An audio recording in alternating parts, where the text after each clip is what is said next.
Le repentir, c'est pas quelque chose de je fais astaghfirullah, je refais astaghfirullah, je refais astaghfirullah.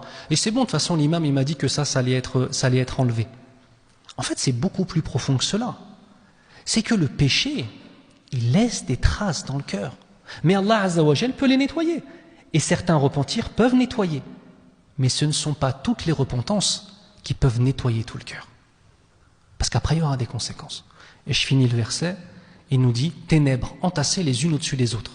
Quand quelqu'un étend la main, il ne la distingue presque pas. » Ça veut dire là, c'est le degré où les ténèbres ont complètement enveloppé la personne. Et ça, c'est aussi une symbolique qu'on va retrouver en réalité quand ça ?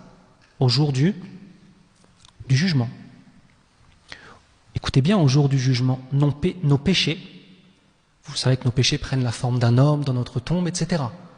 Mais nos péchés prennent aussi, lors de la résurrection, ils prennent la forme de ténèbres qui nous étouffent. C'est qu'elles étaient là encore. C'est qu'on avait l'impression qu'elles étaient parties, mais elles étaient là.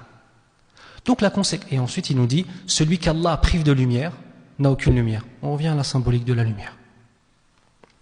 Donc c'est important en fait dans cette introduction vis-à-vis des péchés de comprendre la chose suivante. Nous sommes face à des éléments qui sont les péchés, qui sont destructeurs de la relation avec Allah. Et même si on se repent et qu'Allah peut pardonner le péché, ça veut dire quoi pardonner le péché? Ça veut dire qu'au jour du jugement, il n'y a plus le péché. C'est vrai ou pas? Mais il peut y avoir encore des traces dans ton cœur ou dans mon cœur.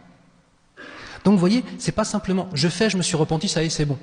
C'est j'ai fait, à partir du moment où j'ai fait, je me suis mis dans un danger pour moi. Et avec l'aide d'Allah Azza wa Jal, on peut obtenir, Inch'Allah, un repentir qui est complet. Bismillah.